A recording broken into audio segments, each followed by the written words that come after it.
আসসালামু আলাইকুম আমার প্রিয় ইঞ্জিনিয়ার ভাই বোনেরা। আপনারা আসন্ন বিপিএসসি রেলওয়ে এক্সাম নিয়ে অনেকেই চিন্তিত আছেন। অনেকে হচ্ছে ইউজার আইডি এবং পাসওয়ার্ড রিকভার করা নিয়ে, তারপর হচ্ছে চয়েস লিস্ট সাবমিট করা নিয়ে অনেকেই প্রবলেম ফেস করেছেন। তো ইতিমধ্যে আমি দুটি ভিডিওর মাধ্যমে এই প্রবলেমগুলো যথাসাধ্য সলভ করার চেষ্টা করেছি। তারপরেও অনেকে আমাকে ইনবক্সে এবং কমেন্টে সাজেশন চেয়েছেন, হেল্প চেয়েছেন। তাদেরকে যথাসাধ্য হেল্প করার চেষ্টা করেছি। অনেকে হচ্ছে আমাকে কমেন্টে বা ইনবক্সে হচ্ছে গাইডলাইনের ব্যাপারে অনেকেই সাজেশন চাচ্ছিলেন যে কিভাবে প্রস্তুতি নেবেন বা কিভাবে হচ্ছে আপনারা পড়াশোনাটা এগিয়ে নেবেন বা কি বই পড়বেন, ওইটা আপনারা সাজেশন চাচ্ছিলেন। সো আজকে আমি খুবই শর্ট টার্মে হচ্ছে একটা শর্ট সাজেশন দিব আপনাদেরকে, যেটা আশা করি আপনাদের উপকারে আসবে। তো প্রথমেই যে কথাটা বলতে চাচ্ছি যে এখন থেকে যদি আমি কাউন্ট করি তাহলে আপনাদের 28 তারিখে পরীক্ষা। 28 তারিখের পরীক্ষা যদি আমি ধরি তাহলে তার মানে এখনো আপনাদের কাছে প্রায় 26 থেকে 27 দিন সময় আছে। তো আমি যদি একদম শর্ট করেও ধরি, 20 দিন সময় আপনারা কিন্তু পাবেন সবকিছু বাদ দিয়ে। তো 20 দিন কিন্তু এনাফ একটা টাইম। আপনারা এই 20 দিনে খুব সুন্দর একটা প্রিপারেশন নিতে পারবেন যদি চেষ্টা করেন। 15 দিন, 15 দিনের মধ্যেও কিন্তু ভালো একটা প্রিপারেশন নেওয়া যায়। গতবার যখন 2024 সালে রেলওয়ের এক্সাম হয়েছিল, আমরা 15 দিনের একটা শর্ট প্রিপারেশন নিয়েই কিন্তু পরীক্ষাটা দিয়েছিলাম এবং আলহামদুলিল্লাহ খুব ভালো একটা প্রিপারেশন আমরা নিতে পেরেছি।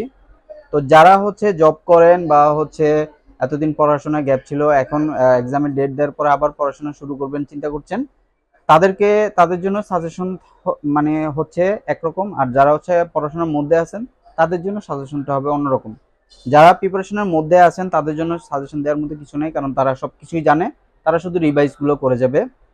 এবং যারা আপনারা এখন প্রিপারেশন শুরু করবেন তাদেরকে বলবো যে আপনারা শুধুমাত্র প্রিলিমিনারি এক্সামটাই টার্গেট করেন। আপনারা রিটেনের জন্য এখন পড়িয়েন না, আপনারা খুব শর্টভাবে প্রিলির জন্য প্রিপারেশন নেন। প্রিলিতে চান্স পাওয়ার পরে আপনারা রিটেনের জন্য কিছুটা সময় পাবেন। ঠিক আছে, এখন প্রিলির সাথে সাথে আপনাদের রিটেনের প্রিপারেশনটাও কিন্তু কিছু হয়ে যাবে। এরপরে রিটেন পরীক্ষার সময় যে সময়টা পাবেন আপনারা, ওই সময়টাতে আপনারা কিন্তু মেক ওভার করে নিতে পারবেন। তো আপনাদের মেন টার্গেট হবে এখন প্রিলি। যারা হচ্ছে এখন থেকে প্রিপারেশন নেবেন চিন্তা করতেছেন, মানে আপনারা কি বই পড়বেন সেটা বুঝতে পারতেছেন না। তো এখানে আমরা সাবজেক্টগুলো যদি আমরা দেখি যে বাংলা আছে, ইংরেজি আছে এবং সাধারণ বিজ্ঞান আছে এবং গণিত আছে। তো বাংলার জন্য আমরা বেস্ট বই হিসেবে জানি যে অগ্রদূতটা হচ্ছে যারা শেষ করতে পেরেছেন বা পারবেন তাদের জন্য বাংলা একদমই ইজি হয়ে যাবে। আর ইংলিশের জন্য হচ্ছে কম্পিটিটিভ ইংলিশটা কিন্তু খুব ভালো একটা বই। এটাতে আপনি হচ্ছে বিগত পিএসসির সবগুলো পরীক্ষা থেকে শুরু করে বিভিন্ন মন্ত্রণালয়ের পরীক্ষাগুলোর প্রশ্ন ব্যাংক পেয়ে যাবেন এবং সাথে সাথে হচ্ছে বিসিএস প্রশ্ন ব্যাংকও এটাতে পেয়ে যাবেন। আর গণিতের জন্য হচ্ছে আপনারা বিসিএস প্রশ্ন ব্যাংকটা যদি শেষ করতে পারেন অথবা পিএসসির বিগত সালের প্রশ্ন ব্যাংকগুলো যদি আপনারা শেষ করতে পারেন, গণিত একদম এনাফ হয়ে যাবে এটার জন্য। আর বাকি থাকে হচ্ছে সাধারণ বিজ্ঞান। সাধারণ বিজ্ঞানের জন্য আসলে ওরকম কোনো বই আমি চোখে পড়েনি। তো সবচেয়ে বেটার হয় যদি আপনারা এইচএসসি লেভেলের কোনো এমসিকিউর বই যদি আপনারা কালেক্ট করতে পারেন, অথবা পিএসসি বিগত সালের যে কোশ্চেনগুলো আছে এগুলো যদি আপনারা শেষ করতে পারেন, তাহলে সাধারণ বিজ্ঞানটাও আমি মনে করি ইজি হয়ে যাবে। কারণ সাধারণ বিজ্ঞান অত আমাদের কঠিন কোনো কোশ্চেন দিবে না, আপনাদের হচ্ছে ফিজিক্স এবং কেমিস্ট্রি থেকেই আসবে। তো সাধারণ বিজ্ঞানের বই আপনারা নর্মালি যে সব বইগুলো আছে ওগুলো দিয়ে আপনারা কিন্তু পড়াশোনা করে নিতে পারবেন। এখন আপনাদের জন্য সাজেশন হচ্ছে সেটা হচ্ছে আপনি একদমই কম পড়বেন, শর্ট সিলেবাসে পড়বেন। অবশ্যই আপনি সব কিছু শেষ করতে যাবেন না।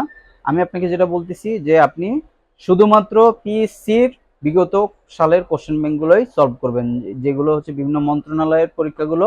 এবং অবশ্যই বিসিএস প্রশ্ন ব্যাংক শেষ করতে হবে। বিসিএস প্রশ্ন ব্যাংক লাস্ট যে বিসিএস পরীক্ষা ছিল ওইটা পর্যন্ত আপনাকে শেষ করতে হবে।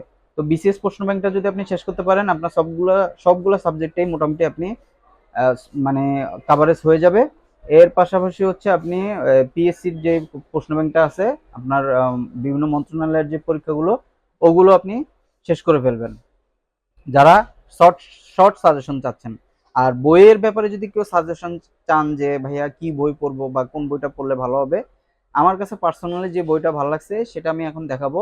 আমি যে বইটা দিয়ে প্রিপারেশন নিয়েছিলাম ওই বইটাই আমি দেখাবো। আমি এখানে কোনো বইয়ের বা কোনো পাবলিকেশনের মানে ইয়া করতেছি না, মানে কি বলে, পাবলিসিটি করতেছি না বা কোনো বইয়ের প্রমোশনও করতেছি না।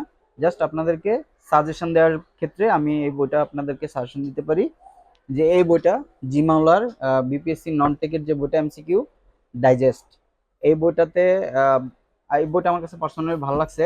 এটা আমি যখন কিনেছিলাম আমি আমি হচ্ছে দেখেই কিনেছিলাম যে এটাতে একটা ভালো জিনিস হচ্ছে আপনার বাংলা, ইংরেজি, সাধারণ জ্ঞান, গণিত, সাধারণ বিজ্ঞান সবকিছু আলাদা আলাদা ভাবে দেয়া আছে, সাবজেক্ট ওয়াইজ আলাদা আলাদা দেয়া আছে, এবং এটাতে আপনার বিগত পিএসসির সবগুলো কোশ্চেন ব্যাংক এখানে পাবেন।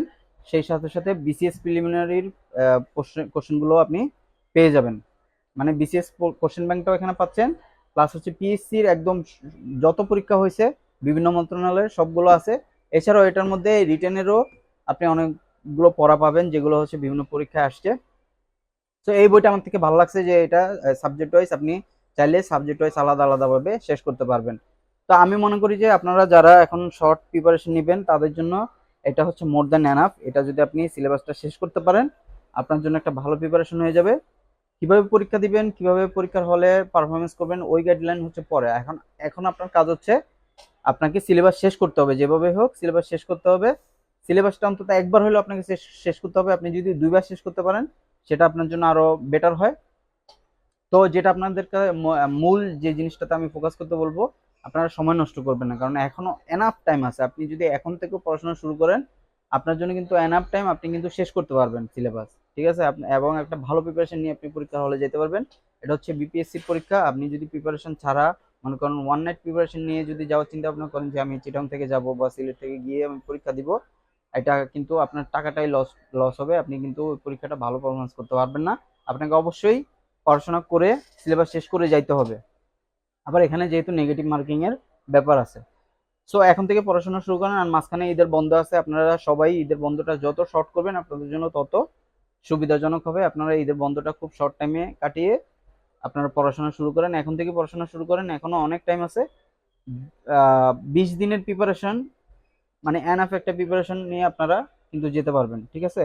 তো এই হচ্ছে আমার কথা। আপনারা যারা মানে একদমই এখন শর্ট টাইমে পড়ে আপনারা হচ্ছে কিছু করতে চাচ্ছেন তাদের জন্য এই গাইডলাইনটা। যারা আগে থেকে পড়াশোনা করে আসতেছেন, গাজীপুরে আছেন, তাদেরকে গাইডলাইন দেওয়ার মতো কিছু নাই। তারা সব কিছুই জানে, তারা সব কিছু কিভাবে করতে হবে তারা এটা তারা ওয়েল নন। সো যারা হচ্ছে একদমই শর্ট এখন কিভাবে কি পড়বেন, কোন বই পড়বেন, তাদেরকে শুধু মানে সাজেস্ট করার জন্য এই ভিডিওটা বানানো। আশা করি আপনাদের উপকারে আসবে। সো ভুল ত্রুটি ক্ষমা সুন্দর দৃষ্টিতে দেখবেন আর সবাই দোয়ায় রাখবেন।